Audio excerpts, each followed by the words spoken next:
Hey everybody, good morning.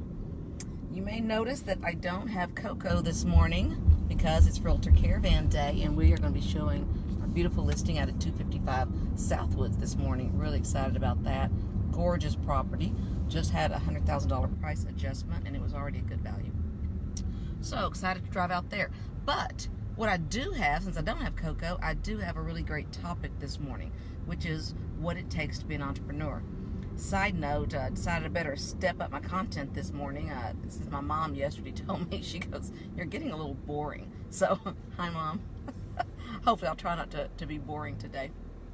So, okay, here's the deal. Have you ever read a business book or any kind of book that you can remember years later? Because that doesn't happen very often with me. I go on kicks where I read, study a lot, but, I retain it for a while, but there are very few things that I can remember, either a speech, a topic, a sermon, a book, 20 years later. So the one exception to that I can think, probably the biggest exception, would be the book Rich Dad, Poor Dad by Robert Kiyosaki. Would love to hear if any of you have ever read that book, because if you haven't, you need to. It is tremendous. So my topic is, are you cut out to be an entrepreneur? Because the answer is probably not. Very small chance that you are, because it kind of takes nerves of steel and the stomach of iron. You have to be able to go through a lot, weather a lot of pressure, and still be able to keep your health. So it's not for everybody by any means. So Robert Kiyosaki, in the book Rich Dad, Poor Dad, and the basic premise behind the book is his own dad, he felt they were very poor people living in Hawaii, and he had a guy who mentored him, an older man who he called his rich dad, who taught him all the lessons of business. And the most important thing he taught him is you need to understand where you are on this quadrant. Now, the funny thing is, when Wes and I first started dating, turns out Wes and I started talking about this issue, and he had read the book and had memorized it too. And here it was, years later for him as well, and he was talking about the quadrant. So here's what the quadrant is.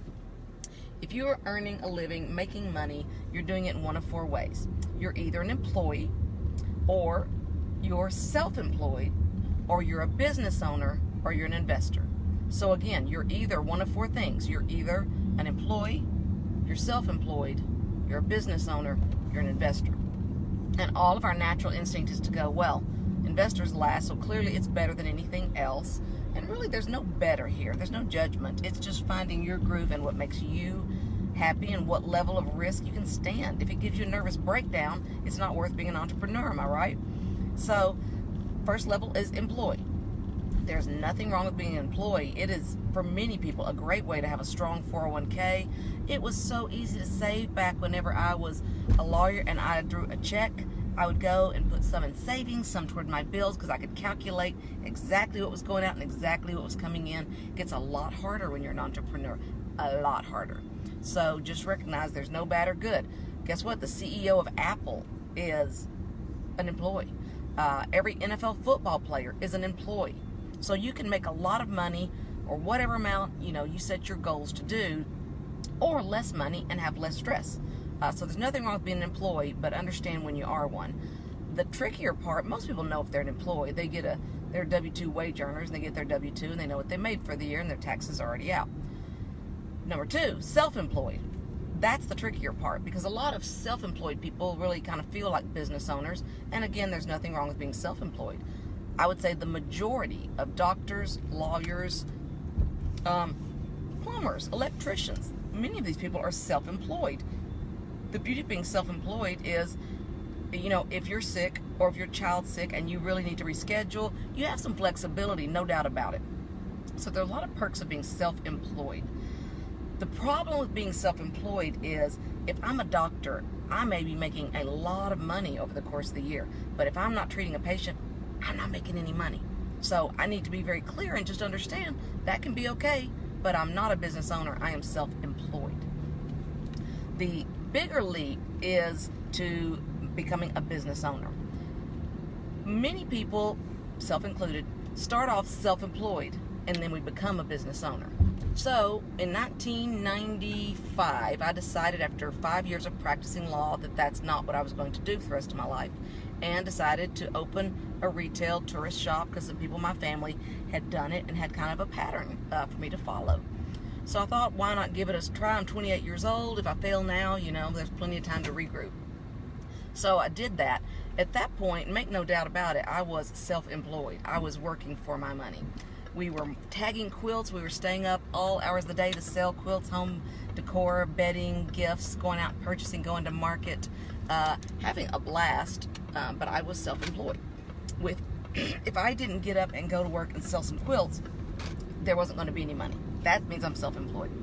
Now, then years later, we opened a B&B reservation service where right now we represent roughly a couple hundred B&Bs or Airbnbs, as you would probably call them.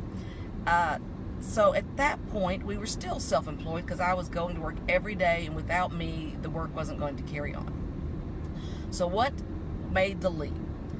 I knew we'd really made the leap when not only we had some employees, and they were helping out a whole lot. The great thing, yes, Matthew, Rich Dad, Poor Dad, that's exactly the book I referenced at the beginning. Everyone must read this book. It is a business classic. What made the leap for us is when my friend and manager of our businesses, Tammy Smith, and I, in 2014, took a trip to Europe, an incredible trip that I need to give you all the itinerary for someday because I spent weeks planning it. It was amazing. 30 days, 10 countries, 1 carry-on bag.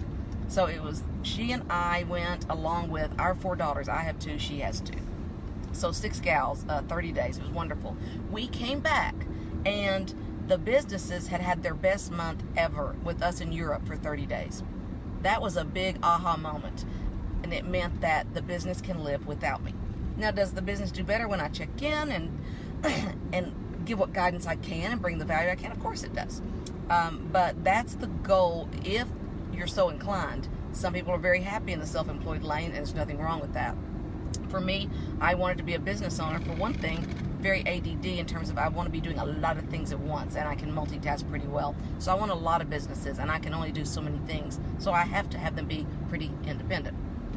So that's when you're a business owner. That's what Kiyosaki says is the rule is if you can be gone for 12 months and your business carries on just fine without you, you now own a business. So for many people who are drawn to the word entrepreneur, I think that's what you're going for. So just be clear. Are you an employee? Are you self-employed?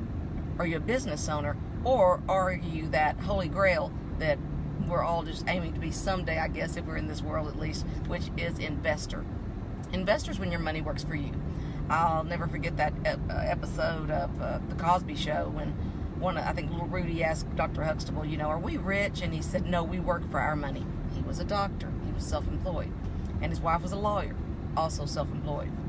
He said, we work for our money. If you're rich, your money works for you. I thought that summed it up pretty well. So my main purpose here is to understand that there is not a right or wrong in these, and there are people who succeed in all 4 of these quadrants. This all comes back to, my favorite topic, self-awareness. Be aware of what you can handle, because you always hear people like Gary Vaynerchuk, Tom Ferry, they will talk about if you know someone who's been in business and has any level of success 20 years down the road, they have worked their face off. They have worked so hard, and not only worked so hard, I can't count the number of 14-hour days that would go back to back to back to back to get to where I am now, and where I am now is not where I'm going to be tomorrow, okay?